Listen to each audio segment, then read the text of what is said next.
Punch cards. Before we climb every tier of storage, here's the part nobody tells you. The oldest technology in this video is still guarding the modern internet. It's the $5,000 machine at the end. And we'll get there.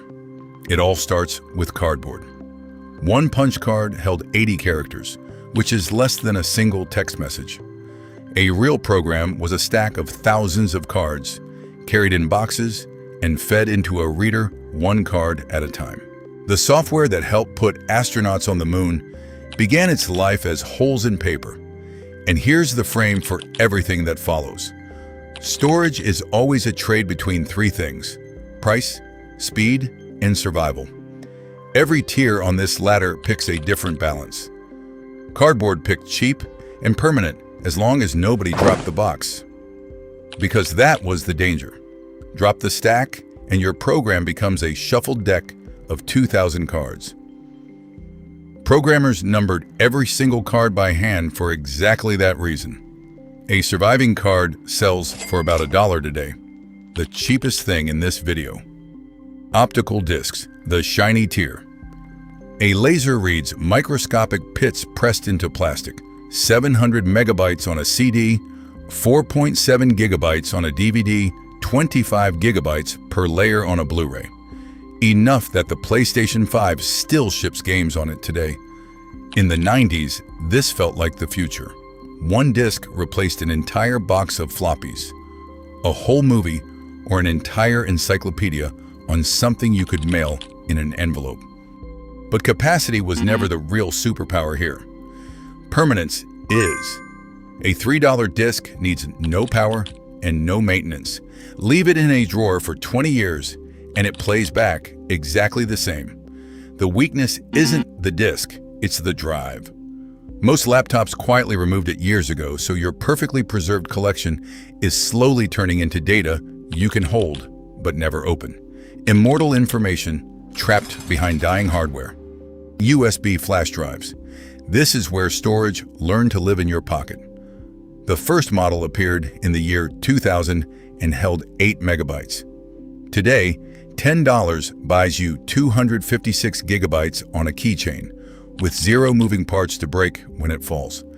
The dirty secret is the controller. A cheap stick reads quickly, but start copying a big folder and the write speed collapses the moment its tiny cache fills up. A 10-minute transfer quietly becomes 40. One morning before you buy.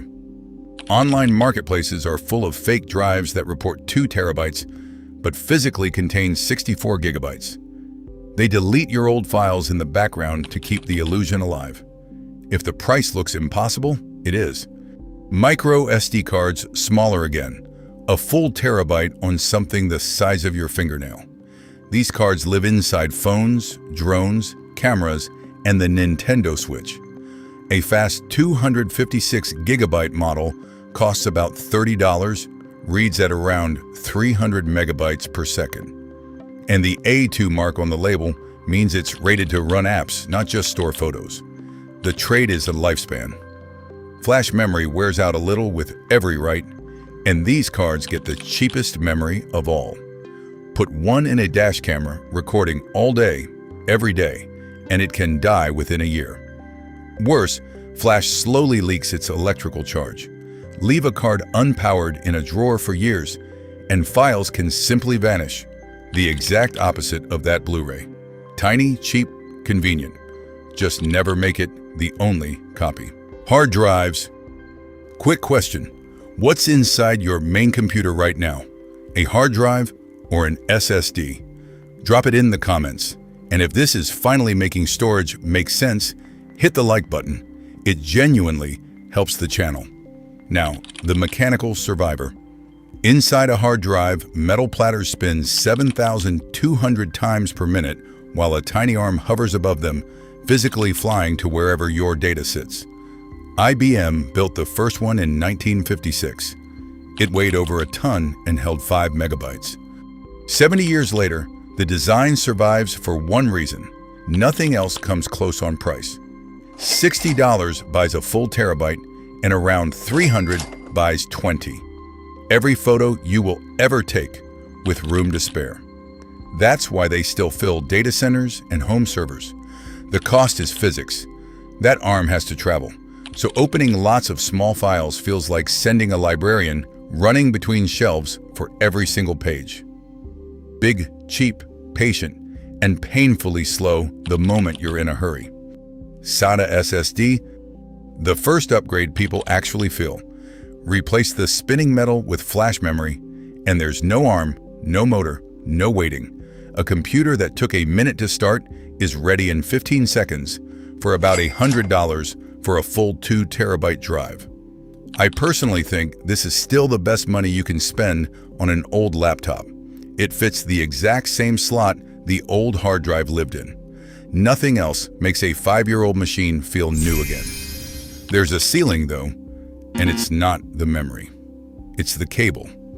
The SATA connection was designed back in 2003 for spinning drives, and it maxes out around 550 megabytes per second. The flash inside could sprint. The connector only knows how to jog. NVMe. So engineers deleted the cable. An NVMe drive is a bare circuit board about as long as your finger, plugged straight into the motherboard's PCIe lanes, the same direct highway your graphics card uses. A $200 2 terabyte Gen 4 drive, like Samsung's 990 Pro, reads over 7,000 megabytes per second, which is how the PlayStation 5 and modern PCs stream entire game worlds off the drive in real time.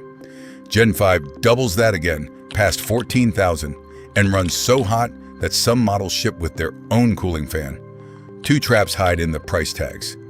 Budget drives often skip the DRAM cache, so they feel slower than their own benchmarks. And beyond Gen 4, almost no home software notices the difference. You're paying for a number on a speedometer, not a faster life. Enterprise storage, which brings us back to that $5,000 box from the beginning, and the twist at the top of the ladder. Half of this tier looks the way you'd expect. Enterprise SSDs are rated to write up to 30 times more data than yours over their lifetime, and they carry built-in capacitors that finish saving your files even if the power dies mid-write. That's what banks and data centers pay $2,000 per drive for. But the crown of the pyramid is that IBM machine, and it's a tape library. Inside, a robot arm pulls cartridges of magnetic tape, each holding 18 terabytes, costing pennies per terabyte and surviving 30 years on a shelf. When Gmail lost thousands of inboxes in 2011, tape is what brought them back.